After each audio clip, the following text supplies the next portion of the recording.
Hello everyone, True Zero Emissions here. This might be the most important video regarding changing your tires or buying a scooter and asking and inquiring about the tires. My favorite tire is the self-sealing, self-healing tire. Now why? Because there's many tires that have reinforced, they'll have a reinforcement in the tire itself. But those tires, if they get punctured, now there's some that cost, I don't know how much, they're expensive, they're like over $80. And they have, people tell me that they don't get flat tires or they're minimal flat tires. That's for bicycles. For scooters, I don't know if they make that tire for scooters, but I would like to see that same tire with the self-sealing, self-healing ability in it. And I don't know if it has that. And what I want to say is that when you change tires on your scooter, this is the Dual Twin Thunder 2, but when you change tires and you buy tires, it's very, very important. If this is important to you, if you don't want to get flat tires, it's very important. This scooter came with, see that no flat tire right there? This scooter originally came with self-sealing, self-healing tires. And what that does is if you get a nail or a screw, you can pull it out and no air pressure is lost because there's an adhesive that lines the tire, which is like a ½ inch thick. And that adhesive just seals up as soon as the nail's pulled out. It doesn't leak. Segway was the first company I was aware of that did that many years ago. They were way, way ahead. Now it's considered, it's pretty common now. It's pretty standard equipment, but not every scooter has it. And when people change their tires, sometimes they're being sold an ordinary tire. I'm just calling it an ordinary tire. This is an example of an ordinary tire, and you can see it has a plug in it, but there's no sticky liner in there, right? It doesn't have that sticky adhesive that's real thick that sticks to your finger, and it's all along here, right? So when you buy tires, it's really important if you want to get the self-sealing, self-healing tire, because you could ask for it and still accidentally get the tire that doesn't have it. See, this doesn't have anything in there. That's just an ordinary tire. The tires look the same. They look the same, but on the outside they look the same. Everything looks identical on the outside, but on the inside you're going to see that real sticky material there. So my recommendation would be, well, this is the way I'm going to say this. I'm going to say that I don't use liquids in my tires. It's just so messy. This had slime in it. It was an absolute mess. It gets in the rim. It actually eats the rim up. It was like, it eats into the rim. I'm not sure how it does that, but it can actually corrode the rim. And I've had a scooter where the valve stem was leaking because it deteriorated the metal around the rubber valve stem, and the valve stem wouldn't fit in there tightly. So that can happen too. So this video is about tires, and it's about making sure that you get, if you want the self-sealing, self-healing tire, there's many different names for tires that have different resistance to getting a flat tire. But if it doesn't have that thick adhesive, that sticky adhesive in there that never dries, and it's not a liquid, it's a good clarification. I mean, I've met people that know a lot about scooters that have been sold the regular tire when they wanted to change to their self-sealing tire, right? Because the Wolf King GT Pro, as if I recall correctly, it came with self-sealing, self-healing tires. But when a person that I know changed those tires to new tires, right, to change the tires, which is common, the tires they bought, even though they looked the same on the outside, they didn't have that adhesive on the inside, the self-sealing, self-healing, no flat tire technology, right?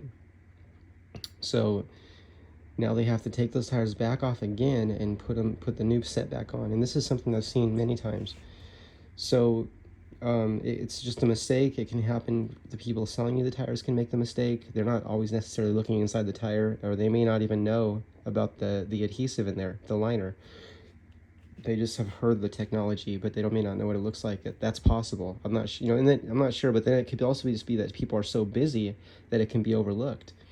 So the amount of work it takes to change the tire, or to pay someone to change the tire for you, you want to make sure you get the right tires. So if your scooter came with self-sealing, self-healing tires, I would say it's very important to keep that tire technology on the scooter because it helps reduce flat tires. And I mean, for those of you that follow the videos I make, I've mentioned many times that I had 10 screws, nails and screws combination in a self-sealing, self-healing tire, and I pulled them out and I didn't lose any air, and the tire maintained its ability to be smooth. It didn't damage the tire, and it worked great. There was no problems with that tire whatsoever. Now, if the hole's really big, like a bolt, like the size of my finger, then the self-sealing, self-healing material will come out. But I was able to tie a plug in a knot, like I made 3 knots out of it and pushed it in there, and temporarily was able to use that, and it held air. It let it hold air, because it was like when you tie a knot out of those long tire plugs that are for cars, and I think they make them for scooters too. I used the car version of it, so it was a really big one, the big plugs, and I was able to plug one of those larger holes as well. So anyway, this is just some information about tires. Make sure you get the self-sealing, self-healing tire if that's what your scooter came with, or if that's what you want to switch to. That is my favorite tire right now, and I keep saying that if they make the race tires that are made for racing out of the self-sealing, with the self-sealing, self-healing liner inside, I would probably run those, even though those are strictly for racing. A lot of people run those tires on their scooters just to ride around the street. I know people do that, you know, and I would be willing to try that too if one day I just needed to not get flats, that's all. I don't like getting flat tires. No one does. And I've seen many people sell their scooters because they got a flat tire.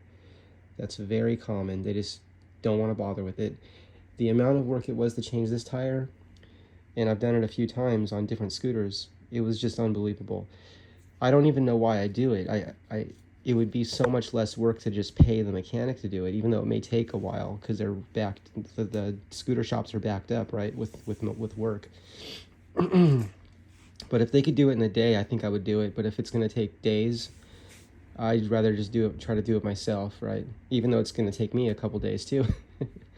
But if it was going to take a week to do, I would prefer to just try to do it myself. But my recommendation is, if you haven't changed the tire before and you don't want to be very frustrated, I would say pay someone to change it for you that does it, you know, like a shop.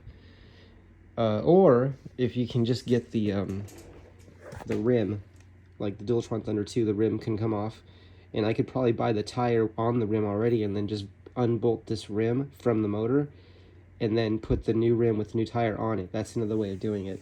But you have to have good tools that won't strip the screws. You have to know, it helps to know mechanics. When I say that, what I mean is know if the tool is going to strip, or if you have to use heat on it, right? I see people using like the pen torches sometimes, or not pen torches. It might be like a heat, like real sharp area where you can focus the heat, like hot air, and you put that on the screw inside. It's on the other side.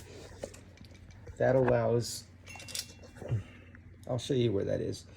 That allows the bolts to come loose because they usually have Loctite or something on them.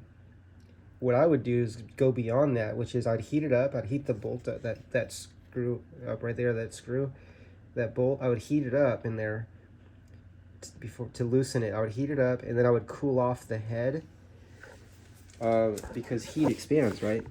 Heat expands. So heating up the whole area would make everything expand, and then if I cool the bolt off, it would contract, and it would. I would just do that. That's the next step. That's like next level, right? Next level. But that's probably not necessary. So it's just probably heat it up and loosen it. But yeah, I'm gonna check in next time. Check into just changing the rim with the tire, and it's nice that the Wolf King GTR now has that ability as well, which is really nice. So I was thinking about selling the Wolf King GTR because I had a lot of fun with it, and I think I just like I just like trying all different scooters so much. I just want to try something different. I'm enjoying the fast charging on the Dualtron Thunder 2, and I want to go to the limits of that. I went 25 amps, and the battery stayed ambient temperature, which is amazing. That's very impressive. I don't know what kind of battery's in there, but it's a good one. And the BMS is incredible. The battery management system can take 56 amps on the Dualtron Thunder 2. Okay, this video is supposed to be about tires. Let me keep it focused on that. Okay, everyone, see you in the next video. Bye.